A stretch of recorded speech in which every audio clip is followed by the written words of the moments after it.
Greetings, middle school parents, from another beautiful day here on the St. Mary's Academy campus.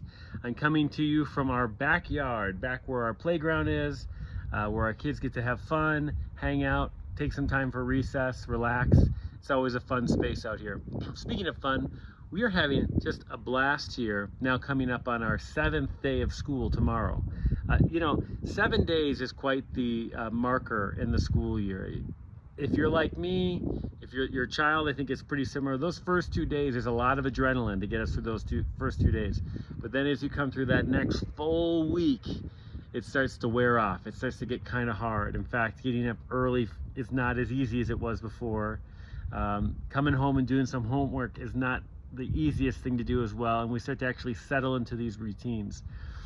And so I just say that to say I understand that if your child is feeling a little tired these days, they are not alone. In fact, many of us are feeling that same way. But at the same time, we have been having a lot of fun here at school. Maybe yesterday you saw my email that included a picture that came from our lawn cat activity yesterday afternoon. Not only did our cats get together, but then afterwards they gathered in groups based on their common color. And you might be wondering, well, what's that color? Throughout the year, we have a number of different activities, including like our field day, where we organize cats from each grade level by a color. So that was the first chance that they had to meet everyone, and then also celebrated with a little popsicle based on their color.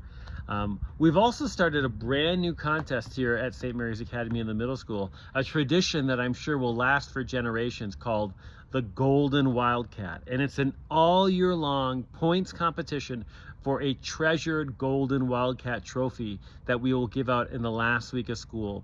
So currently, our 7th grade is in first place, and they've gained points through a couple different activities. Even the faculty have gotten involved with a tug-of-war activity before school started.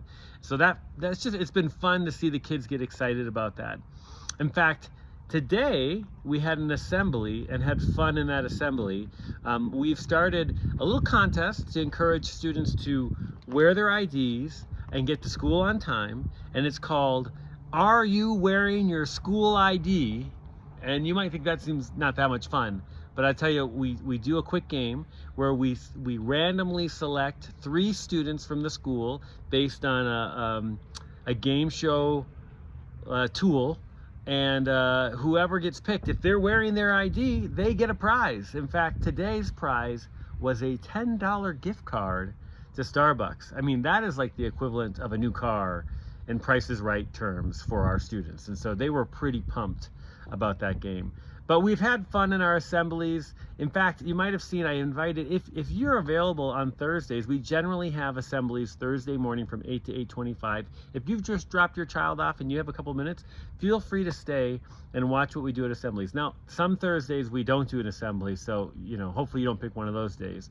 But generally, we have an assembly, and you're always welcome to hang out in the back and watch us have a little fun, and we do a little learning in that space as well. In fact, today we spent some time talking about our 4 cherished Loretto values of faith, community, justice, and respect, and we use the acronym BRUH to explain it. So maybe ask your child what I meant when I said, what's up, bruh, or what does bruh mean, and how does it connect to those values. In fact, when they get in the car today, maybe you say bruh and just see what they say. All right, that'd be fun. So ask them about that. We also, in that email, I mentioned that prayer services are also something that we'd love to have parents join us if they'd like to. We always put them on our middle school public calendar, and our first one's coming up on September 11th. So make sure to check that out if you're available to come. We'd love to have you come there.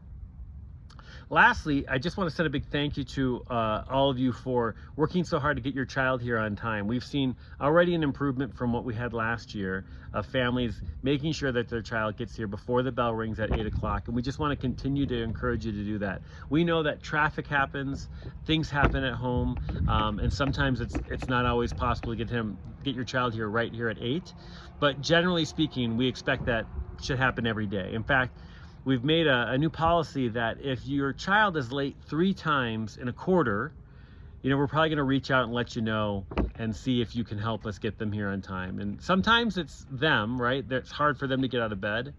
sometimes it's you or it's your child who maybe drops them off, and we want to partner with you to figure out, is there a way that we can help with that. So if they're late 3 times, you might start to hear from us, and beyond that, then we'll continue to work on some solutions with you as a family. With that said, we're coming up on our 3-day weekend for Labor Day. I hope you have a restful weekend, that everybody's able to take a little bit of time to recover, and look forward to seeing everybody back on campus next Tuesday. Have a great weekend. Take care.